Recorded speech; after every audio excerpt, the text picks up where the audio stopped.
আজকের এই দিনে আসাদ তোমায় মনে পড়ে আজকের এই দিনে এখন আসাদের স্মরণে আমরা এক মিনিট নিরাপত্তা পালন করব। আইয়ুব বিরোধী গণ আন্দোলনে মোহাম্মদ আমানুল্লাহ মোহাম্মদ আসাদুজ্জামান শহীদ হয়েছেন। আমরা তার স্মৃতির প্রতি শ্রদ্ধা নিবেদন করছি। একই সাথে শহীদ আসাদের গণতান্ত্রিক সমাজ ব্যবস্থা বিনির্মাণের যে আকাঙ্ক্ষা, যে আশা, যে স্বপ্ন নিয়ে সেই আন্দোলন সংগ্রামে যোগ দিয়েছিল, সেই আন্দোলন সংগ্রামে যোগ দেওয়ার যে তার স্মৃতি, সেই স্মৃতিকেও আমরা শ্রদ্ধাভরে স্মরণ করছি। একই সাথে বাংলাদেশকে একটি গণতান্ত্রিক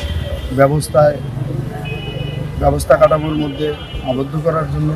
তার যে সংগ্রাম, তার যে প্রত্যাশা, সেই প্রত্যাশা যাতে আমাদের যারা এই প্রজন্মের আমরা আছি, সেই প্রত্যাশাকে লক্ষ্য নিয়ে,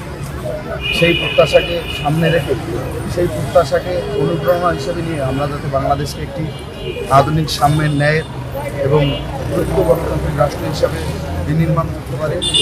সেই প্রত্যয়ে আমরা সবসময় শহীদ আসাদের স্মৃতি বুকে ধারণ করব এবং একই সাথে আগামীতে বাংলাদেশ যাতে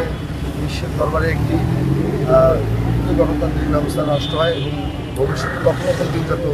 যাতে স্বৈরাচার আইয়ুবের মতো কোনো শাসক বা তৎপরবর্তী সময় আমরা বিভিন্ন যে স্বৈরাচারী ব্যবস্থা দেখেছি, সেই ব্যবস্থার যাতে পুনর্বহাল না হয়, সে ব্যাপারেও আমরা আসাদের স্মৃতিকে অনুপ্রেরণা হিসেবে নিয়ে আমরা অগ্রসর।